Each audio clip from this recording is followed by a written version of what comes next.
හරි මේ වීඩියෝ එකෙන් අපි කතා කරමු බලයක භ්‍රමණ ආචරණය කියන 10 ශ්‍රේණියේ 11 වෙනි භෞතික විද්‍යා පාඩම. බලයක භ්‍රමණ ආචරණය කතා කරන්න කලින් අපි පළවෙනියට මතක් කරගනිමු බලයක් යොදලා අපිට මොනවද කරන්න පුළුවන් කියලා. එතකොට පැටව බලයක් යොදලා අපිට මොකක් හරි වස්තුවක් අදින්න පුළුවන්, තල්ලු කරන්න පුළුවන්, උස්සන්න පුළුවන්, කරකන්න පුළුවන්. දැන් මම පළවෙනියටම කිව්වනේ අදින්න පුළුවන්, තල්ලු කරන්න පුළුවන්, උස්සන්න පුළුවන්. අන්න ඔය කාර්යයන් තුනම අපි කියනවා රේඛීය චලිතය කියලා. ඕවා ගැන අපි කතා කරන්නේ නිව්ටන් නියමවලදී. ඊළඟට බලයක් යොදලා අපිට කරන්න පුළුවන් කිව්වා කරකන්න. මෙන්න මේ පාඩමේදී කතා කරන්නේ බලයක් යොදලා කරකන දේවල් ගැන. එහෙම නැත්නම් බල ගූර්ණය කියන එක ගැන. හරි. කැරකීම ගැන පොඩ්ඩක් බලමු. මං කැරකෙන වස්තුවකට ගන්නවා පෘථුවිය. පෘථුවිය ඔයාලා දන්නවා කැරකින්නේ එයාගේ අක්ෂය වටා. එහෙමනම් පැංචෝ මතක තියාගන්න මොකක් හරි වස්තුවකට ගූර්ණයක් තියෙනවා නම් මොකක් හරි වස්තුවක් භ්‍රමණය වෙනවා නම් අන්න එයාට භ්‍රමණ අක්ෂයක් තියෙනවා.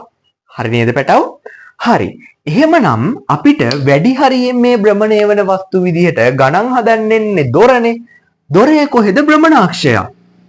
හිතන්න පැංචෝ මේ තියෙන්නේ ඔයාලගේ ගෙදර දොර කියලා. මේ දොර ගත්තාම දොරේ අල්ලුවක් තියෙනවා. දොර සරණේරු වලින් බිත්තියට සෙට් කරලා තියෙනවා. හරිද මම කිව්වා? හරි.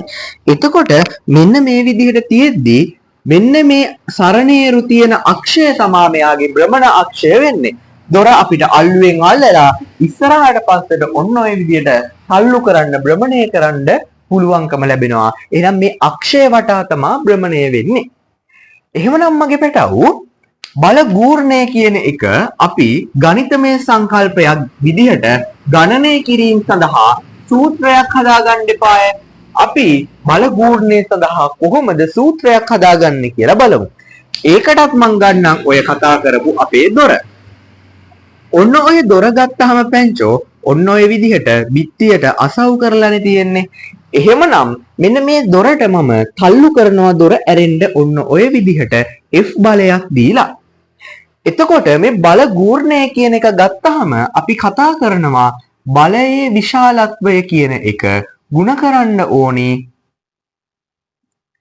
භ්‍රමණ අක්ෂයේ ඉඳලා තියෙන ලම්බ දුරෙන්. එහෙම නැත්නම් මේ බලයේ ක්‍රියා අක්ෂයට භ්‍රමණ ලක්ෂයේ ඉඳලා තියෙන ලම්බ දුරෙන්. එහෙමනම් අපි කියනවා මෙතෙන්ද අක්ෂයේ සිට බලයේ ක්‍රියා රේඛාවට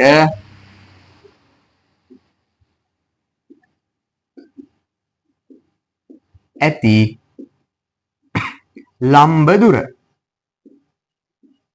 එහෙමනම් මෙන්න මේ අක්ෂයේ ඉඳලා බලයේ ක්‍රියා රේඛාවට තියෙන ලම්බ දුරට තමයි අපි මේ බලය ගුණ කරන්නේ.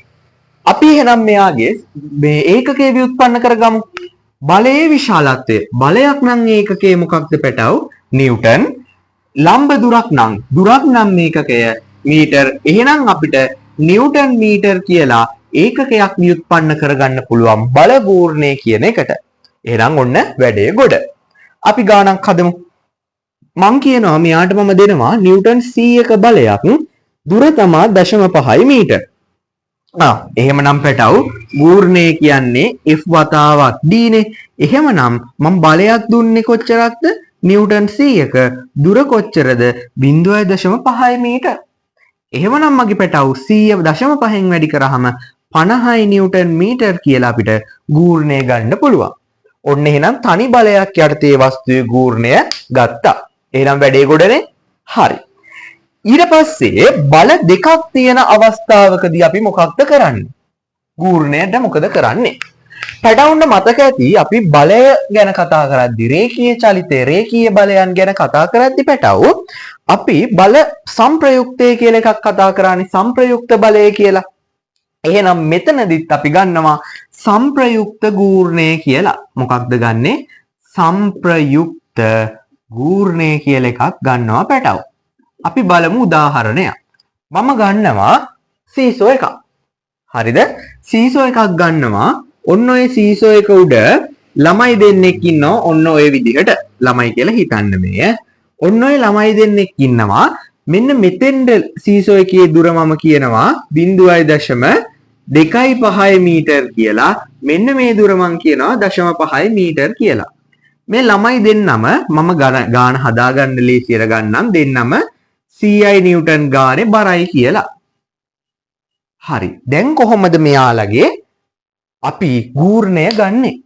දැන් මේ ළමයා මෙහා පැත්තට චලනය වෙද්දි මේ ළමයා මෙහා පැත්තටනේ චලනය වෙන්නේ. එහෙමනම් අපිට මතකයි වස්තුවක් මත මේ පැත්තට බලයයි මේ පැත්තට බලයයි තියෙද්දි ලොකු බලයෙන් පොඩි බලය අඩු කරලා එන උත්තරේ තමයි අපිට සංප්‍රයුක්ත බලය කියලා ගත්තේ.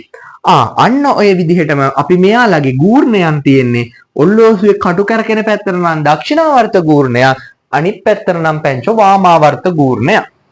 එහෙනම් අපි පළවෙනියටම මේ ගූර්ණයන් දෙක වෙන වෙනම ගන්නවා. එහෙනම් පැටව මම පළවෙනියටම ගන්නවා දක්ෂිණාවර්ත ගූර්ණය. දක්ෂිණාවර්ත ගූර්ණය අපි ගන්නමු කොච්චරක්ද? CI නිව්ටන් වතාවක් 0.5 මීටර්. එහෙනම් අපිට ගන්න පුළුවන් 50 නිව්ටන් මීටර් කියලා. ඊට පස්සේ මම ගන්නවා වාමාවර්ත ගූර්ණය. වාමාවර්ත ගූර්ණය සමාන වෙනවා CI නිව්ටන් වතාවක් 0.25 මීටර් කියලා. එහෙමනම් 100 වරක් 0.25 කියන්නේ 25 නිව්ටන් මීටර්. දැන් මගේ පැටවුන්ට පේනවා දක්ෂිණාවර්ත ගූර්ණයට වඩා වාමාවර්ත ගූර්ණය අඩුයි කියලා. එහෙමනම් පැටව මට කියන්න පුළුවන් කොහොමද සංප්‍රයුක්ත ගූර්ණය සමාන වෙනව නේද? අපි ලොකු එකෙන් පොඩි එකනේ අඩු කරන්න එහෙනම්. දක්ෂිණාවර්ත ගූර්ණයෙන් අඩු කරන්න ඕනි වාමාවර්ත ගූර්ණය. එහෙනම් දක්ෂිණාවර්ත ගූර්ණය 50 නිව්ටන් මීටර්, වාමාවර්ත ගූර්ණය 25 නිව්ටන් මීටර්. එහෙමනම් සංප්‍රයුක්ත ගූර්ණය එන්නේ දක්ෂිණාවර්තව එනවා 25 නිව්ටන් මීටර් ගූර්ණය. හරි නේද? ඔන්න බල දෙකක් තියෙන අවස්ථාවකදී සංප්‍රයුක්ත ගූර්ණය ගන්න විදිහ. දක්ෂිණාවර්ත ගූර්ණය සහ වාමාවර්ත ගූර්ණය වෙන වෙනම අරගෙන. හරි. ඊට පස්සේ අපිට මේ පාඩමේ අන්තිමේටම කතා කරන්න තියෙන සංකල්පය තමයි පැංචෝ බල යුග්මය කියන එක. මොකක්ද? බල යුග්මය කියන එක. මෙන්න මේ බල යුග්මය කියන concept එක ගත්තාම මගේ පැටවු බල යුග්මයක් නම් අනිවාර්යයෙන්ම තෘප්ත කරන්න ඕනේ කරුණු කිහිපයක් තියෙනවා. බල යුග්මයන් නම් අනිවාර්යෙන් බල දෙකක් තියෙන්න ඕනි.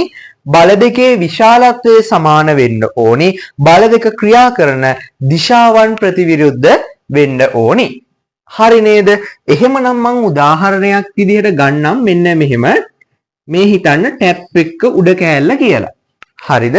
එතකොට බල දෙකේ විශාලත්වය සමාන වෙන්න ඕනේ. මම මේ පැත්තට යොදනවා පැංචෝ බලයක් F කියලා. මේ පැත්තට ටැප් එක අපි කරකන්නේ මෙහෙමනේ. නැත්තම් මෙහෙමනේ. මේ පැත්තට බල දෙකේ දිශාවන් ප්‍රතිවිරුද්ධ වෙන්න ඕනේ.